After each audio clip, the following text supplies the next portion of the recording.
I'm delighted to have you as part of this community. Welcome, welcome, welcome. We're thrilled to present to you our video dedicated to 21 Club. Enjoy. The 21 Club, often simply 21, was a traditional American cuisine restaurant and former Prohibition-era speakeasy located at 21 West 52nd Street in New York City. Prior to its closure in 2020, the club had been active for 90 years, and it had hosted almost every U.S. president since Franklin Delano Roosevelt. It had a hidden wine cellar where it stored the collections of celebrities such as Elizabeth Taylor and Sophia Loren.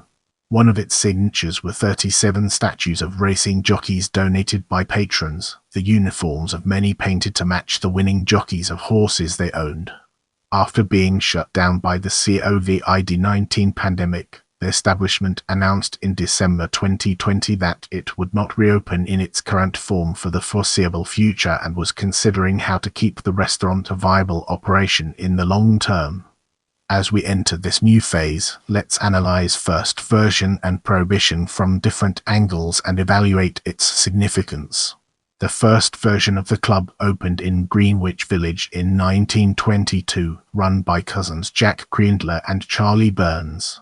It was originally a small speakeasy known as the Red Head.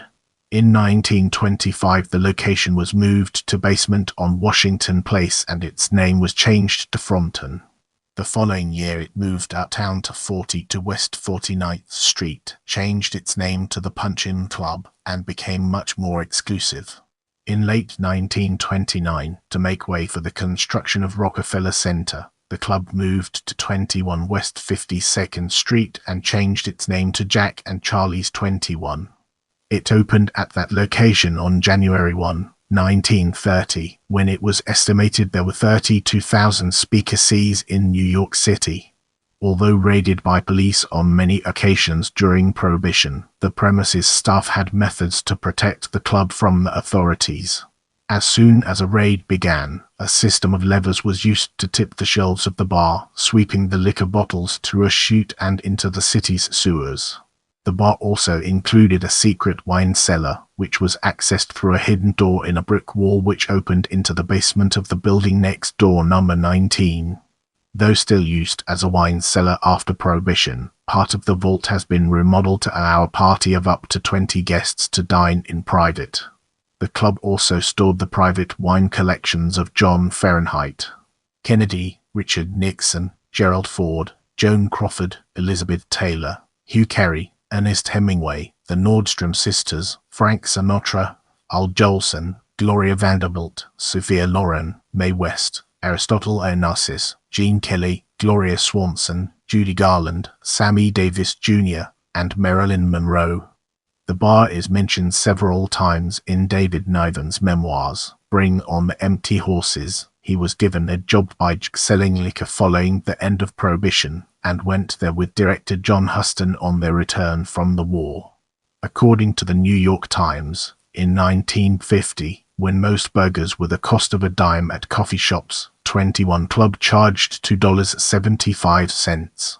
The prestigious International Debutante Ball, which has presented many daughters and granddaughters of U.S. presidents to high society at the Waldorf Astoria Hotel in New York City, has hosted its pre-ball parties at 21 Club. Brace yourself for a captivating discussion on new owners and dress code as we explore its nuances and implications. In 1985, the Creandler and Burns families sold their interests in the restaurant to General Felt Industries, a holding company headed by Marshall South, Cogan and Stephen Swid. 10 years later, Cogan and Swid sold the restaurant to Orient Express Hotels. In 1995, it became part of Orient Express Hotels Limited, which in 2014 changed its name to Bellman Limited. On January 24, 2009, it ended its long-standing policy of requiring men to wear neckties at dinner. Wearing a jacket, however, was still required, and loaned jackets by Michael Kors and Ralph Lauren were available for men to borrow if they had neglected to bring one.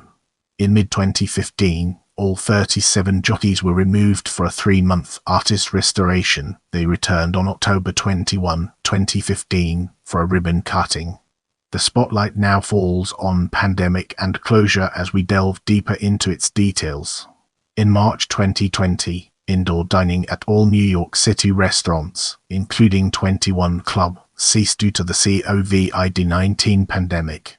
In November 2020, the club's managers stated that it had made the decision to keep the club permanently closed.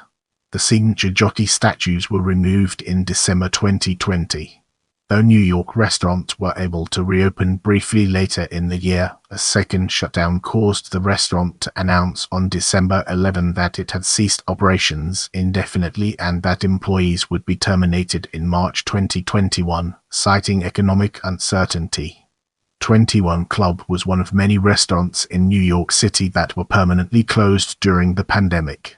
On March 9, 2021, the club's 148 mostly unionized employees were officially laid off with a notice filed with the New York Department of Labor. When it closed, it had been active for 90 years, and it had hosted every U.S. president since Franklin Delano Roosevelt, excluding George W. Bush. It also had a hidden wine cellar where it stored the collections of individuals such as Elizabeth Taylor, Richard Nixon, and Sophia Loren.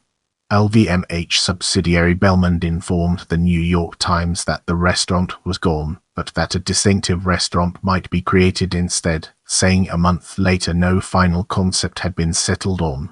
In November 2021, ETA reported that former employees had been publicly protesting OM's decision to close the club, and that the union had been neither offered severance packages or job assurances over around a year, with terms remaining unsettled. Let's now venture into the realm of ambience and dress code and explore the fascinating intricacies it holds. The bar room included a restaurant, a lounge and, as the name implied, a bar. The walls and ceiling of the bar room were covered with antique toys and sports memorabilia donated by famous patrons. Perhaps the best-known feature of 21 was the line of painted cast-iron blonde jockey statues which adorned the balcony above the entrance. In the years, some of the affluent customers of the bar began to show their appreciation by presenting 21 with jockeys painted to represent the racing colors of the stables they owned. In 2006, there were 33 jockeys on the exterior of the building, and 2 more inside the doors. New York Magazine wrote it's a New York icon, but the Midtown stalwart is nevertheless starting to feel like it's stuck in the past, noting the dress code and decor. The first of the signature statues of jockeys outside the restaurant had been added in the years after a donation, with more donated by New York families such as the Vanderbilts and Mellons. Without further ado, let's move on to the topic of reception.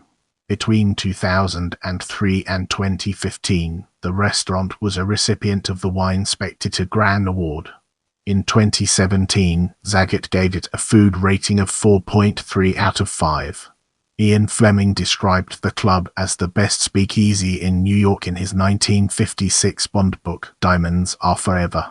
I appreciate your time and I'm grateful for every like, comment, and share.